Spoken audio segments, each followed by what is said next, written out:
इसलिए एग्रेसिव हूं कि जम्मू एंड कश्मीर के पीएको को आप भारत का हिस्सा नहीं मानते हो क्या? एग्रेसिव ना हो, जान दे देंगे इसके लिए। दोस्तों, आजकल पीओके काफी चर्चा में है।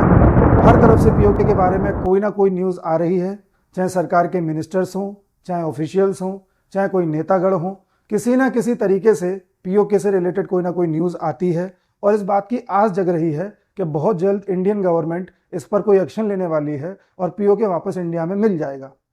That by leaving their Pakistan occupied Kashmir, we allowed a contiguity to develop between really adversarial nations. आप ये देख रहे हैं कि पीओके में क्या हो रहा है।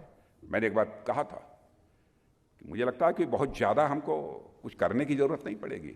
पाक ऑक्युपाइड कश्मीर के लोगों पर जो जुल्म ढाया जा रहा है, वहीं से यह डिमांड उठेगी कि हमको भारत में अपने को मर्ज करना है। और आपने देखा होगा टेलीविजन के पर्दे पर कई बार वहां के लोग स्लोगन नारे लगा रहे हैं कि हमको भारत में मर्ज करो। देखिए, पीओके वापस लेने के तरीके तो कई हैं, लेकिन कौन सा सबसे अच्छा रहेगा, कौन सा सबसे इफेक्टिव रहेगा, इस पर हम लोग चर्चा करेंगे। लेकिन थोड़ा सा फ्लैशबैक में जाते हैं। बात है 1947 की। उस वक्त देश को आजादी दी जा रही थी और एक एक्ट पास हुआ था, इंडिपेंडेंस ऑफ इंडिया एक्ट 1947। इस एक्ट में ब्रिटेन ने कहा कि हम इंडिया को आजाद कर रहे हैं, इंडिया से एक देश और बना रहे हैं जिसका नाम पाकिस्तान होगा, और इंडिया में 565 प्रिंसली स्टेट्स हैं, यानी कि देसी रियासतें हैं, उनको इस बात की फ्रीडम दे रहे हैं कि या तो वो इंडिया में शामिल हो जाएं या पाकिस्तान में शामिल हो जाएं या फ्री रहें। अब इंडिया को जब आज़ादी मिल गई तो सरदार पटेल ने अपने प्रयास किए और कोशिश करी कि सभी देसी रियासतों को इंडिया में शामिल कर लिया जाए। देसी रियासत या प्रिंसली स्टेट्स उन्हें कहते हैं जिन पर ब्रिटेन का डायरेक्टली रूल नहीं था, वो इनडायरेक्टली राजा के जरिए रूल करते थे। तो ऐसे हमारे देश में छोटे बड़े मिलाकर के 565 एरियाज थे जिन पर राजाओं का रूल था और ब्रिटेन का इनडायरेक्ट रूल था, उसी को प्रिंसली स्टेट्स कहते हैं। तो इन सभी स्टेट्स को सरदार पटेल ने अपने प्रयासों से इंडिया में मिला लिया, लेकिन 3 बड़े स्टेट्स थे जो आसानी से मिलने के लिए राजी नहीं थे, जिनमें जम्मू कश्मीर, जूनागढ़ और हैदराबाद शामिल थे। हैदराबाद को पुलिस एक्शन के द्वारा इंडिया में शामिल किया गया। जूनागढ़ में समस्या ये थी कि वहां के जो राजा थे वो तो मुस्लिम थे और ज्यादातर जो पॉपुलेशन थी वो हिंदू थी। तो पॉपुलेशन का मानना था कि इंडिया के साथ जाएं और राजा का मानना था कि पाकिस्तान के साथ जाएं। तब सरदार पटेल जूनागढ़ के राजा से मिले और उनसे कहा कि आप एक काम करिए, पाकिस्तान में शामिल होने से पहले वोटिंग करा लीजिए और अपनी जनता से तो पूछ लीजिए कि वो किसके साथ रहना चाहती है। उन्होंने कहा ठीक है, उनको अपनी जनता पे काफी कॉन्फिडेंस था। तो जैसे ही वहां के राजा ने जनता से वोटिंग कराई तो जनता ने प्लेबिसाइट में या जनमत संग्रह में यह कहा कि उसे इंडिया के साथ रहना है। तब मजबूरी में वहां के राजा को जूनागढ़ इंडिया में मिलाना पड़ा, तो जूनागढ़ भी इंडिया में शामिल हो गया। अब बचा जम्मू एंड कश्मीर। जम्मू और कश्मीर में बात उल्टी थी। वहां पर जनता ज्यादातर मुस्लिम थी और जो राजा थे वो हिंदू थे और उनका नाम था हरि सिंह।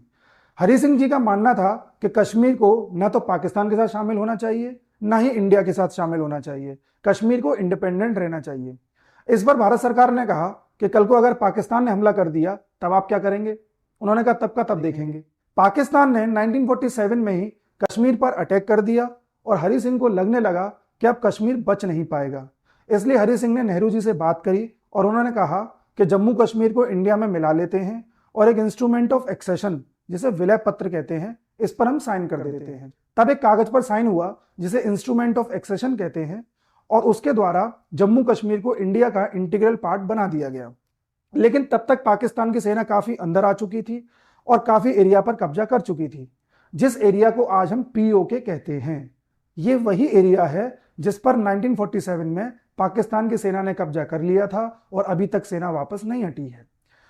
तब हमारे नेहरू जी इस मामले को यूएन में लेकर के चले गए और यूएन में जाकर के दलील दी कि पाकिस्तान की सेना जबरन घुस आई है और हमारे कश्मीर पर आक्रमण कर रही है। तब पाकिस्तान ने यूएन में एक डॉक्यूमेंट पेश किया जिसे रातों रात बनवाया गया था और वो फेक डॉक्यूमेंट था जिसमें 2 लोगों के साइन थे। एक पीओके के रातों रात बनाए गए प्रेसिडेंट थे जिनका नाम था सरदार इब्राहिम खान और दूसरे साइन थे जम्मू कश्मीर में मुस्लिम कॉन्फ्रेंस के जो चेयरमैन थे जिनका नाम था चौधरी गुलाम अब्बास। इन दोनों के साइन थे और पाकिस्तान ने यह बताने की कोशिश करी कि जम्मू कश्मीर में जो मुस्लिम कॉन्फ्रेंस है वो वहाँ की पॉपुलेशन की रिप्रेजेंटेटिव है और वहाँ की पॉपुलेशन ये चाहती है कि जम्मू कश्मीर पाकिस्तान के साथ रहे। इधर पीओके के प्रेसिडेंट के अनुसार जो पीओके के लोग हैं वो भी पाकिस्तान में रहना चाहते हैं। बाद में ये खुलासा हुआ था कि ये डॉक्यूमेंट फेक था, क्योंकि जो पीओके के प्रेसिडेंट थे उन्होंने इस बात को कहा था कि मेरे तो यहाँ पर कोई हस्ताक्षर है ही नहीं, ये हस्ताक्षर फेक हैं, ये सिग्नेचर फेक हैं। उधर इंडिया ने जो डॉक्यूमेंट पेश किया था वो इंस्ट्रूमेंट ऑफ एक्सेशन था जिस पर हरि सिंह जी के साइन थे और जो वैलिड डॉक्यूमेंट था। दोनों डॉक्यूमेंट्स देखने के बाद यूएन का फैसला इंडिया के पक्ष में आया और यूएन ने ऐसा कहा कि पहले पाकिस्तान की सेना पीछे हटेगी, फिर इंडिया की सेना पीछे हटेगी, कश्मीर में स्थिति नॉर्मलाइज करी जाएगी, उसके बाद कश्मीर की जनता से पूछा जाएगा कि उनको किसके साथ रहना है और उनसे वोटिंग कराई जाएगी जिसे प्लेबिसाइट कहते हैं, और उसके हिसाब से ही जम्मू कश्मीर की स्थिति को तय किया जाएगा। लेकिन आज तक ना तो पाकिस्तान की सेना पीछे हटी, ना ही हमारी सेना को वापस आने का मौका मिला। फिर 1949 में एक एग्रीमेंट साइन हुआ था जिसका नाम था कराची एग्रीमेंट। इस एग्रीमेंट पे इंडिया और पाकिस्तान दोनों की सेनाओं के साइन थे और इस बात पर राजामंदी थी कि जहां तक पाकिस्तान की सेना घुस आई है उसको सीज फायर लाइन कहेंगे। ध्यान रखिएगा, वो इंटरनेशनल बॉर्डर नहीं है, वो सीज फायर लाइन है जिसे युद्ध विराम रेखा कहते हैं। खैर, आज तक पाकिस्तान ने किसी भी डॉक्यूमेंट को नहीं माना है और ना ही अच्छे से फॉलो किया है। समय के साथ दोनों देशों ने अपनी प्रोग्रेस करने की कोशिश करी, एक ने डेवलपमेंट में, दूसरे ने टेररिज्म में। धीरे धीरे कश्मीर की जनता को भी समझ में आने लग गया कि कौन उनके हितैषी हैं और कौन उनको बेवकूफ बना रहे हैं, जिसमें रिसेंट एग्जाम्पल पीओके का बहुत ही अच्छा एग्जाम्पल है, जहां के लोग खुद इस बात की मांग कर रहे हैं कि हमें इंडिया के साथ रहना है, पाकिस्तान के साथ नहीं।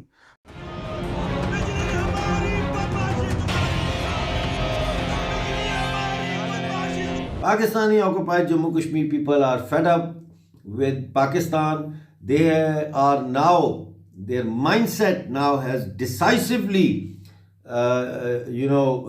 cut the umbilical cord with Pakistan, the ideological umbilical cord, which used to be that we have kalme ka rishta, bada bhai, all of this crap. Now people realize how wrong Pakistan has been doing to them to make them suffer today.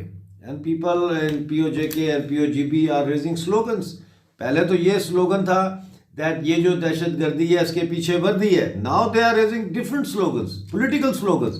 They are saying Kargil Skardu खोल दो, टूटे रिश्ते जोड़ दो. क्योंकि अगर पूरे south Asia में देखा जाए तो सबसे लीस्ट डेवलप्ड यानी कि सबसे कम विकास का अगर कोई क्षेत्र है तो वो पीओके है। पाकिस्तान ने पीओके के लोगों पर कोई भी इन्वेस्टमेंट नहीं किया, कोई भी उनका डेवलपमेंट नहीं किया, ना हॉस्पिटल्स बनाए, ना एजुकेशन इंस्टीट्यूट्स बनाए, ना बिजनेस हब स्टार्ट किए, कुछ भी नहीं किया। और रिसेंटली ट्विटर ने भी पीओके को जम्मू और कश्मीर का पार्ट मानना स्टार्ट कर दिया है, ना कि पाकिस्तान का। वहां के लोग अगर कोई ट्वीट करते हैं तो लोकेशन जम्मू और कश्मीर लिखी आती है, ना कि पाकिस्तान। और इसीलिए लोगों में उम्मीद बंधने लगी है कि जरूर पीओके पर कोई ना कोई प्लानिंग चल रही है और पीओके जरूर इंडिया का हिस्सा बनेगा।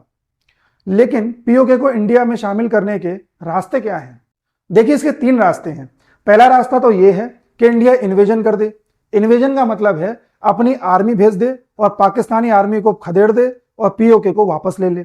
लेकिन इसमें एक दिक्कत है कि हो सकता है इंडिया के इस स्टेप का क्रिटिसिज्म हो, जैसे रशिया का हुआ था जब उसने क्रीमिया को एनेक्स कर लिया था।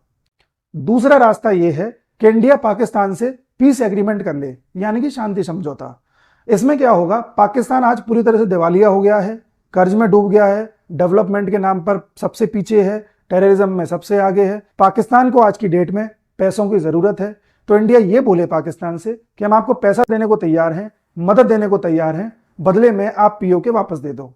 लेकिन अगर हम ये चीज करेंगे तो हमारे यहाँ के लोग ही और दुनिया के लोग भी ये कहेंगे कि इंडिया ने पैसे देकर के पीओके को वापस लिया है, इसमें हो सकता है हमारी शान घटे। ये बिक गई है गवर्नमेंट, अब गवर्नमेंट में कुछ नहीं है। उसके बाद तीसरा रास्ता है कि हम यूएन से बोलें और यूएन का इंटरवेंशन कराएं कि भाई यूएन आप आइए और आप इस मसले को हल करिए, क्योंकि पीओके के लोग भी चाहते हैं इंडिया में शामिल हों, पाकिस्तान भी उन लोगों के साथ गलत व्यवहार कर रहा है और इंडिया की जो कश्मीर की प्रोग्रेस है वो उन लोगों के फेवर में है। तो हो सकता है कि यूएन अपनी पीस कीपिंग फोर्स भेजे और उसके बाद यहाँ पर रेफरेंडम हो और उसके बाद इंडिया में शामिल किया जा सके, जैसा कि यूएन ने किया था इराक और कुवैत के मामले में। 1990 में जब इराक ने कुवैत के कुछ हिस्सों पर कब्जा कर लिया था तो कुवैत ने यूएन से मदद मांगी थी और यूएन ने अपनी कुछ फोर्सेस वहां भेजी थी, इराक की आर्मी को पीछे ढकेला था और कुवैत का जो कैप्चर्ड रीजन था उसको वापस दिलवाया था। इसमें कुवैत की ना तो कोई किरकिरी हुई थी, ना ही कोई निंदा हुई थी और आसानी से उसका एरिया भी उसे वापस मिल गया था। तो ऐसा इंडिया को करना चाहिए। ये सबसे आसान रास्ता रहेगा जिसमें ना हमारी निंदा होगी, ना हमारा पैसा बहेगा, ना हमारा खून बहेगा, बल्कि यूएन के इंटरवेंशन के बाद ही ये मसला हल हो जाएगा और हमारे खिलाफ कोई बोल भी नहीं सकेगा। इसलिए प्रेजेंट सिचुएशन को देखते हुए हमारे यहाँ की गवर्नमेंट भी मजबूत है, टफ डिसीजन लेती है। पीओके के लोग भी चाहते हैं कि इंडिया में शामिल हो जाएं। ट्विटर भी संकेत दे चुका है कि पीओके को इंडिया का हिस्सा होना चाहिए। पाकिस्तान भी उधर कमजोर हो चुका है और ऐसे में इंडिया की जो गुडविल है उसमें यूएन भी इंडिया की मदद करेगा। बाकी हम चाहें तो इन्वेट करके भी ले सकते हैं, लेकिन उसमें टू फ्रंट वॉर का खतरा है जिसमें चाइना भी हो सकता है हम पर हमला कर दे, क्योंकि पीओके से चाइना का सीपेक होकर गुजर रहा है जिसमें चाइना का लगभग $65 बिलियन का इन्वेस्टमेंट है और चाइना अपने इन्वेस्टमेंट को ऐसे ही बर्बाद नहीं होने देगा। हो सकता है वो इसके नाम पर इंडिया के साथ वॉर स्टार्ट कर दे और जब भी वॉर होता है तो दोनों ही देशों को नुकसान होता है जो वॉर लड़ रहे होते हैं। तो हमें पाकिस्तान के नुकसान की चिंता नहीं है, हमें अपने नुकसान की चिंता है, क्योंकि हम प्रोग्रेस कर रहे हैं, हम अभी नुकसान अफोर्ड नहीं कर सकते। हम दुश्मन की कमजोरी, जनता का साथ और अपनी सरकार की मजबूती, इनका फायदा उठा सकते हैं और पीओके वापस ले सकते हैं।